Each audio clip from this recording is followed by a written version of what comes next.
Anointed and appointed writers, you are going to be encouraged by my guest today.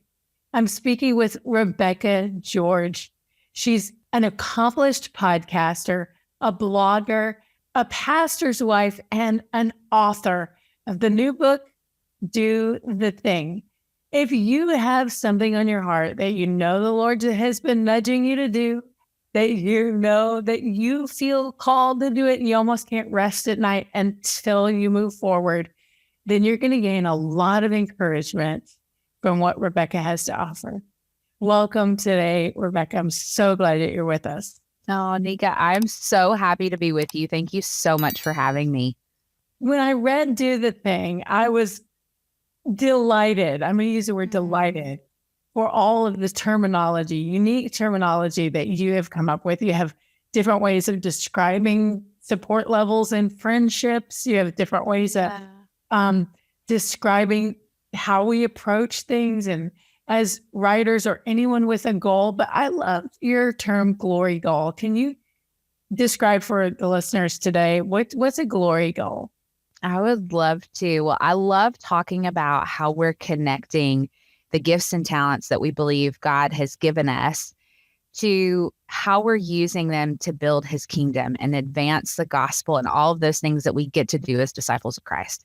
I felt like I needed a term, right? And I would say, listeners, many of them can probably relate to this. This is the book that I needed a decade ago as I was taking those next steps of faith in my own story. And so the idea of a glory goal really is taking some intentional time to really brainstorm with the Lord of where do you feel naturally gifted and what do you maybe lose track of time when you're doing that particular thing and it brings you joy. For us, it's probably writing, right? And that's one of the things that we feel naturally gifted at.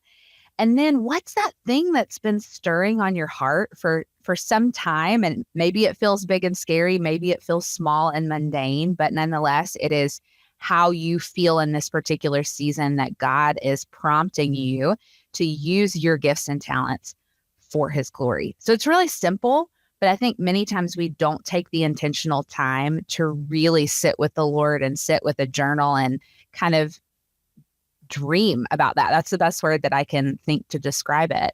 And so I hope that that's an encouragement as listeners move forward. And you also talked about deferred obedience with a glory goal.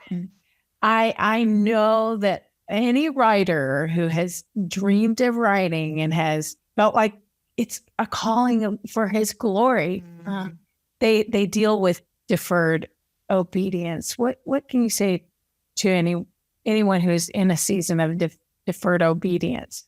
Yeah, absolutely. Well, deferred obedience defined would really mean those instances where you have clearly heard from the Lord and what that next step is. Maybe it's, hey, you need to carve out that 15 minutes during your kiddo's nap to work on your book proposal. Maybe it's you need to buy a ticket to that conference and go and learn about the industry this summer at one of the events that, take place. It could be a host of different things, but whatever that thing that's been stirring in you is, and yet you find yourself just kind of pushing it off or just saying, I'm going to continue to pray about it when God has really given you clarity in your next step. And we love to use prayer as an excuse for obedience many times.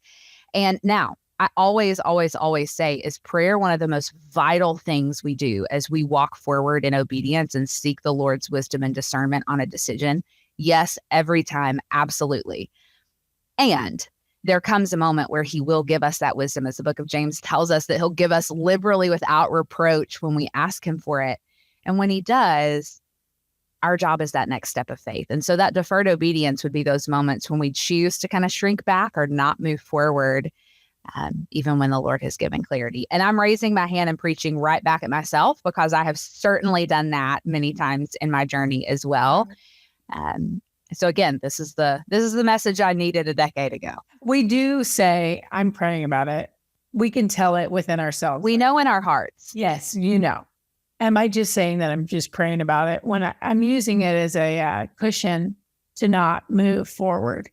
Yeah. And I find that there's a lot of guilt that comes with deferred obedience, but guilt is really not helpful. It's also not from God. So, there's no condemnation for those who are in Christ Jesus. So guilt is not what God feels towards you. He's not No. condemning you for not taking a step forward. He knows his perfect timing. And a lot of times I've found that he nudges me early because he knows how long it takes for me to actually get to the point Yes. sometimes. And that's fine. His timing is perfect. It is. It's perfect. Yeah. But another reason I think that people defer some obedience is because they think there's going to be a perfect timing. And that's not true. So if they're waiting to write, if any of you are waiting to write your book until maybe you can quit your job, or, and when I was a classroom teacher, I was like, I'm going to do it in the summer. I'm going to write my book in the summer. And then I would always say, no, I'm going to write it over winter break. And it was just a cycle of constantly deferring obedience to a summertime or to a winter break when I had no other obligations. But what I loved about your book is how you're honest about, you still had a 9 to 5 job, and you had to find time to write a book. So how did you do that? Yeah.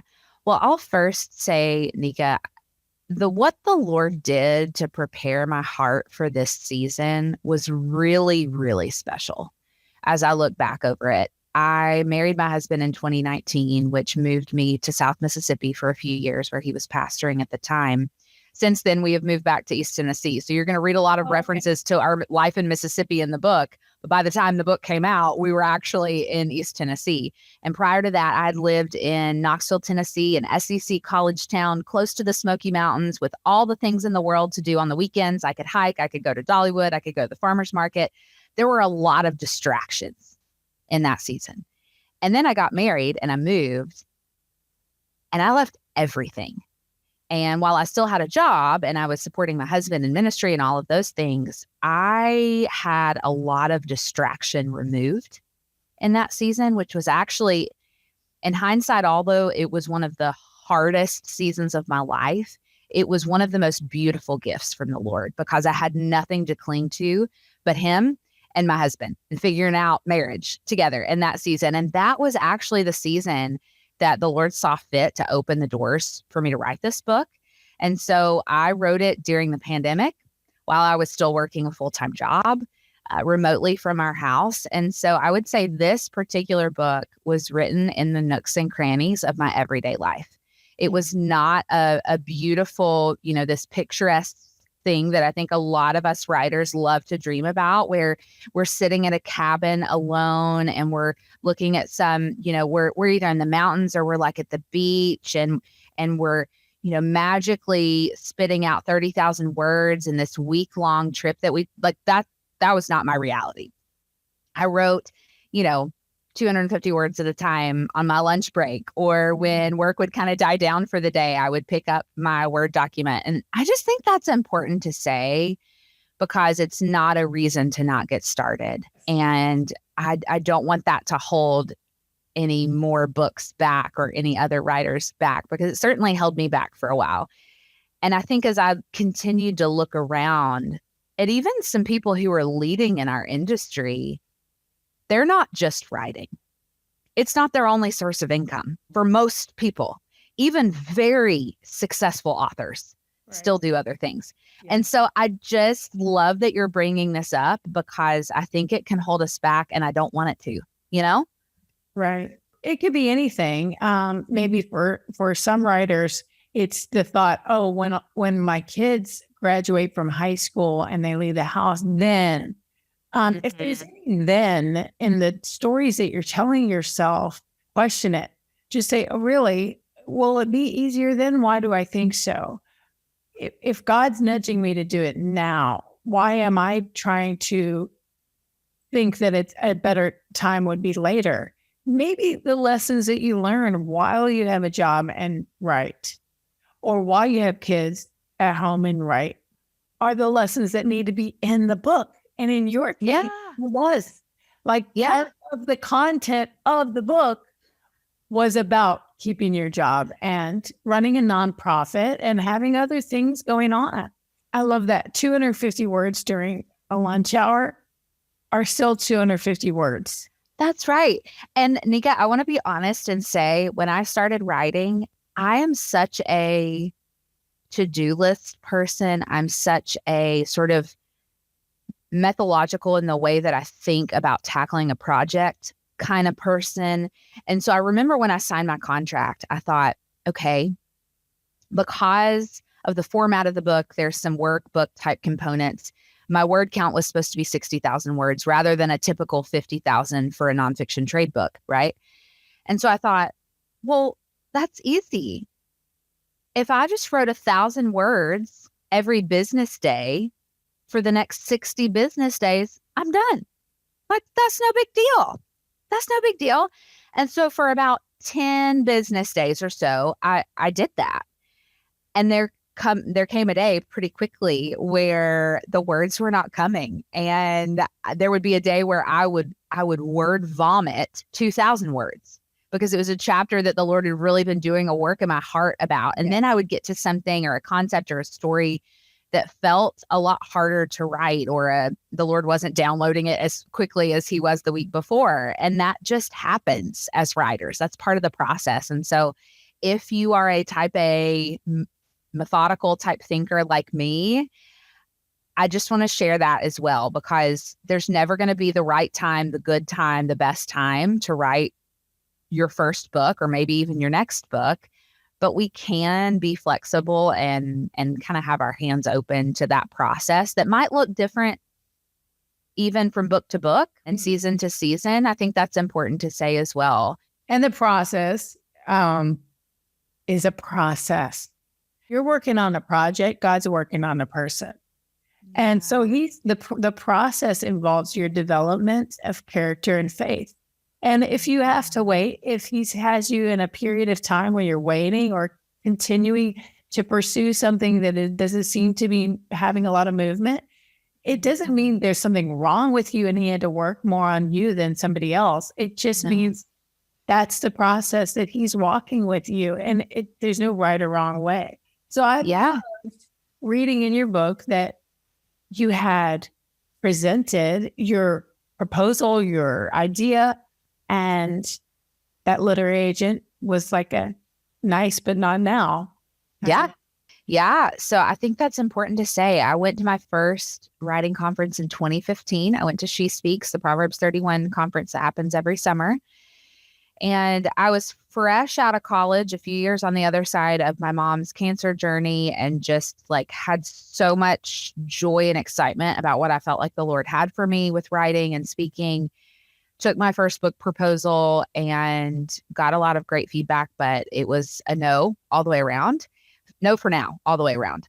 And so I went home kind of disappointed. You know, the first time you write a book proposal, you think it's the best book proposal the world has ever seen. When you quickly learn that there's nothing new under the sun that's not already been written about. What we have to kind of really discern from the Lord is what's that unique angle and unique way that I can share what you've given me and the life experience that you've given me that can come to the table on a topic that's probably already been talked about quite a bit. And so I had to work on kind of honing in on that in the years to come. I went back to She Speaks in 2018, and the exact same thing happened, Nika. I was told no again. And I think I had to pare down the story a little bit in the book. Okay. But I always love when I'm talking in front of these kinds of audiences, I always like to say, like, I swung the bat many times. That was you made an appointment, which lots of conferences have that, where you meet with a literary agent or a publisher or acquisitions editor. So you made an appointment in both of these cases and had your little 15-minute window to share your idea with a literary agent. In both times it was a no. Wow. Yes, both times it was a no. And I will say I left that second conference just feeling so sure that the Lord had called me to this work, but just that it was a no for now. Again, I felt the same way. And so it was a year and a half or so after that I married my husband. And it was later that year that I started my podcast. I had the capacity and the time to do that. And I felt that would be, and it has been, a great way to connect with other people in the industry. And I felt I really sensed that that was something the Lord wanted me to do. And so it was after I'd had the podcast for a while and we were on into 2020 and everything that was, that I reconnected with the agent, who is now my agent, Blythe Daniel, who I absolutely adore. And she took another look at my proposal and we began working together. I'm saying all of this very quickly, and it was many months of conversation and things like that. But yeah, it took some time. It took about 6 years from the first conference I ever went to entertaining, a relationship with a literary agent. And so I also worked with my agent for about a year before we pitched the idea to publishing houses. And so even that process that's another of getting new to a lot of people. Yes.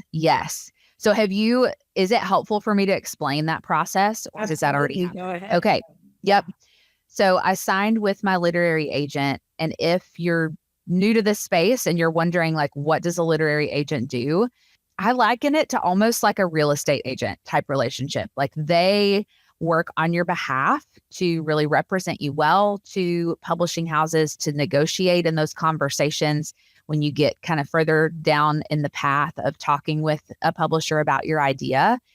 And one of the things Blythe did a beautiful job in is really helping me shape my proposal and my sample material to get it ready to go out to publishers. You want your work to shine when that email lands in the inbox of some acquisition editors. You want it to stand out from all the other emails that they're getting. And so she did a really fabulous job of helping me kind of shape that and get it ready. And that took about a year because I'm not her only client, right? And so we would go back and forth and work together on that until she felt really confident and I felt really confident. And it was definitely a partnership, right? I'd never felt that I was compromising what I felt the Lord had given me to write. But did the format shift a little bit? Did the title change? Mm-hmm. Did I have to have my hands open to some of those things along the way so that, the book could be the most marketable it could be while also keeping the spirit and the heart of what I felt like the Lord had given me to write? It's going to take a lot longer than you think. You have to keep your hands open during the process, and be willing to change and be flexible. So did you have any of the manuscript written before you connected with her the last time when she accepted you as a client? And did you have the manuscript written or just? Yeah, I had a good bit written. I kind of went backwards. Like, after I'd heard so much rejection, there was a part of my heart that wondered, like, I do think I'll walk down the traditional path. But if the Lord leads in a different direction while I have time, I'm just going to write. Because who knows? I might self-publish this thing. And there's absolutely nothing wrong with that. Yeah. There's no bad path to publishing a book. And I think that's important to say, because some people listening at the end of the day will self-publish. And that's wonderful. That's a beautiful path. You have a lot of freedom in that path that you might not experience in the traditional path. And so there's pros and cons to all of it. And so I did have, I would say, 3 really great chapters and a few other kind of half-baked chapters when I signed my contract. See, that is, along with the fantasy of a cabin and a mentor, right? There's also the fantasy of, like, I can just pitch my idea without having to do the hard work of writing it, and maybe somebody will want it. And my agent told me, I'm going to need you to write the whole thing before I start pitching it, and I was willing to do it, but it was the same thing. He and I worked together for a whole year. He tweaked that proposal. So it's a fantasy for us to think, like, we'll get a yes from a publisher before there is a lot of work done on the manuscript, on the book proposal. And it's like, that's fine. We have to choose ourselves and say yes to ourselves before a publisher will say yes to us. Yes. And this just came to me, and I feel like it'll set somebody free. Yeah. Sometimes we just have to loosen our grip on the dream of becoming an author. And sometimes that in and of itself becomes an idol. And I'm pointing the finger right back at myself.